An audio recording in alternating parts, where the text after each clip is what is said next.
public service is the highest calling of all. But it doesn't mean that you have to run for office for this. You can be in the private sector or be in the nonprofit community and still be involved in issues that affect people's lives. I grew up in Wichita, Kansas, and was elected to Congress in 1976.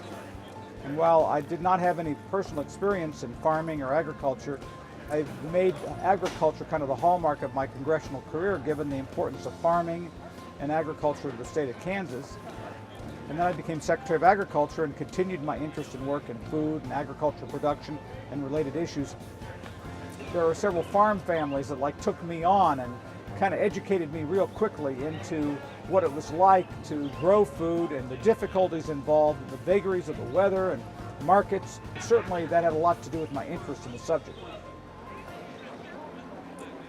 Well, I think the purpose of AGREE is to elevate the issues of food, food consumption, health, agriculture, nutrition, science, sustainability, environment, international agriculture issues into an area where we can explore them at a much higher level. These are very important issues, worldwide issues, and too often in the past have not really had the level and depth of attention that I'd like to see them.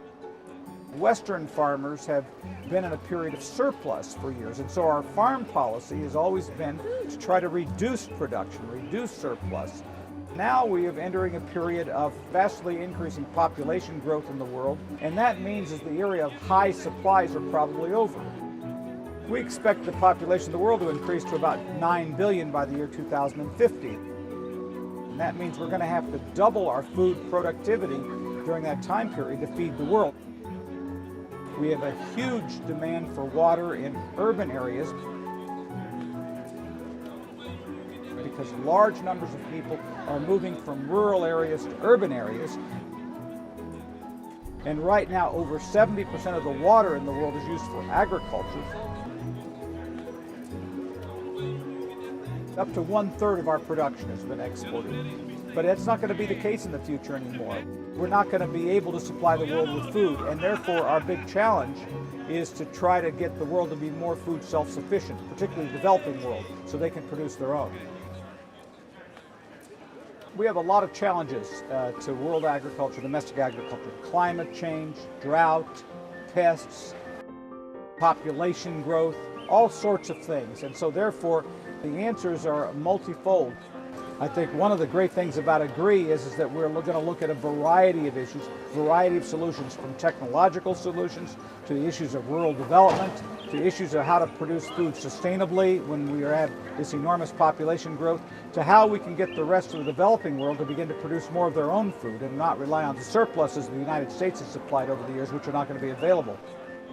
Food issues and food security are really fundamental to the stability of our planet. And that's why I think AGREE will bring together a high-level, cross-cutting dialogue with a lot of good research to try to determine what's best for policy in the future in this area.